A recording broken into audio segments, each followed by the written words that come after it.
ధనురాశి వారు కార్యశూరులు అయినప్పటికీ కూడా కార్యాల్లో విజయాలు కొన్నిట్లో సాధించినప్పటికీ కూడా కొన్ని ముఖ్యమైన వ్యవహారాల్లో మాత్రం నిరుత్సాహం ఎదురవుతుందని చెప్పవచ్చు.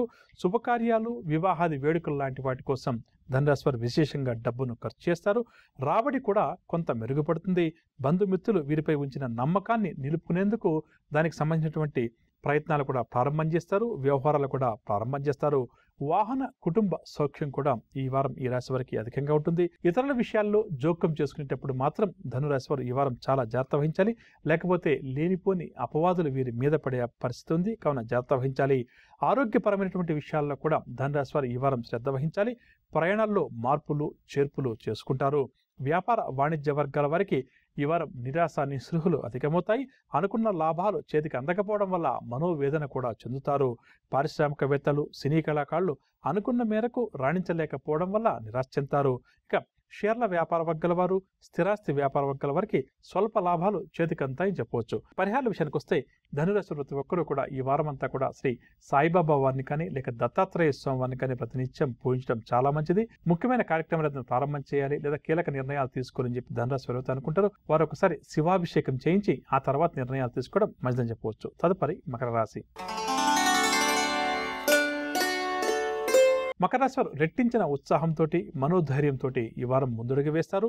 ఆత్మీయులు, బంధువుల నుంచి వీరికి పూర్తిగా సహాయ సహకారాలు అందుతాయి. అనుకున్న ఆదాయం సమకూరడం వల్ల వీరి అవసరాలు కూడా తీరుతాయి. ఇంతకాలం ఎదురు చూసినటువంటి కొన్ని అవకాశాలు వీరి దగ్గరకు కూడా వచ్చేటువంటి పరిస్థితి కనిపిస్తుంది. ధార్మిక కార్యక్రమాల్లో కూడా చురుగ్గా పాల్గొంటారు. వ్యాపార వాణిజ్య వర్గాల వరకు లాభ నష్టాలు సమాన స్థాయిలో ఉంటాయి. పారిశ్రామికవేత్తలకు, కళాకారులకు కొన్ని అవాంతరాలు ఎదురైనప్పటికీ కూడా వారి వాటిని అధిగమిస్తారు, విజయం సాధిస్తారు. షేర్లు మరియు రియల్ ఎస్టేట్ వ్యాపార వర్గాల వారికి మరియు ఫార్మా రంగంలో ఎవరైతే వ్యాపార వర్గాల వారు ఈ మకర రాశి వారు ఉన్నారో వారికి మంచి లాభాలు చేతికంతాయని చెప్పవచ్చు. పరిహారాల విషయానికి వస్తే మకర రాశి వారు ప్రతి ఒక్కరూ కూడా ఈ వారం అంతా శ్రీ వెంకటేశ్వర స్వామి వారిని ప్రతినిత్యం పూజించడం చాలా మంచిది. ముఖ్యమైన కార్యక్రమాలు ఏదైనా ప్రారంభం చేయాలి లేదా కొన్ని సాహసోపేతమైన నిర్ణయాలు ఏదైనా తీసుకోవాలని చెప్పనుకునే వారు మాత్రం వెంకటేశ్వర స్వామి వారికి ఒకసారి అభిషేకం చేయించి ఆ తర్వాత నిర్ణయాలు తీసుకోవడం మరింత మంచిది. తదుపరి కుంభరాశి.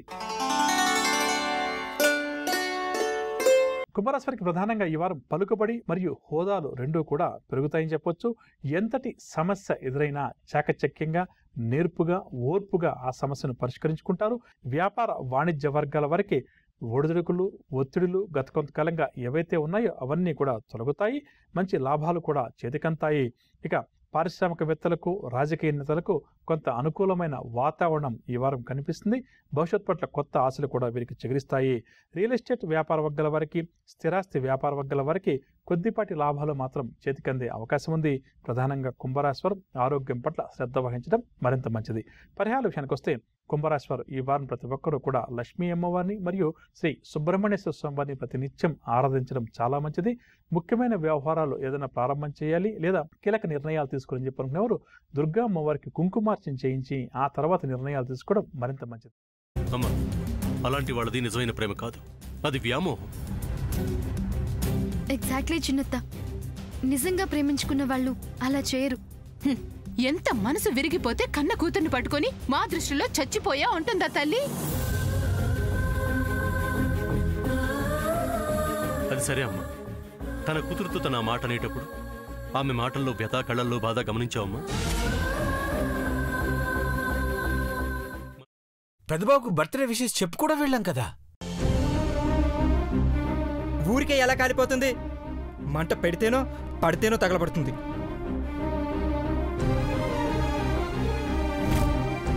కరెక్ట్ చిన్నబాబు, నీకొచ్చినట్టే నాకు డౌట్ వచ్చింది. పార్వతే షర్టును తగలబెట్టిందనుకుంటా.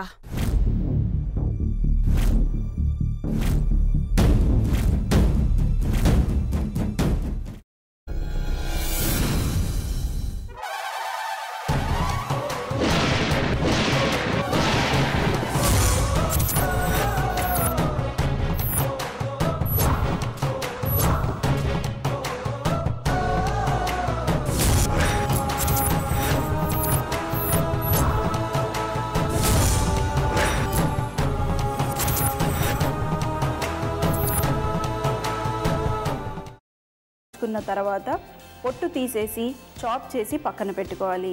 ఒక ప్యాన్లో కొద్దిగా నూనె వేడి చేసి అందులో ఆవాలు, మినప్పప్పు, శనగపప్పు, కరివేపాకు, సన్నగా తరిగి పెట్టుకున్న ఉల్లిపాయలు వేసుకుని 1 నిమిషం పాటు వేయించుకోవాలి. ఆ తర్వాత కాల్చి కట్ చేసి పెట్టుకున్న వంకాయని కూడా అందులో వేసుకుని బాగా మిక్స్ చేసి బౌల్లోకి ట్రాన్స్ఫర్ చేసుకుని అందులో తగినంత చిక్కటి పెరుగు లేదా పల్చటి పెరుగు వేసుకుని మిక్స్ చేసి అన్నంతో కానివ్వండి, చపాతీతో కానివ్వండి సర్వ్ చేసినా చాలా బాగుంటుంది.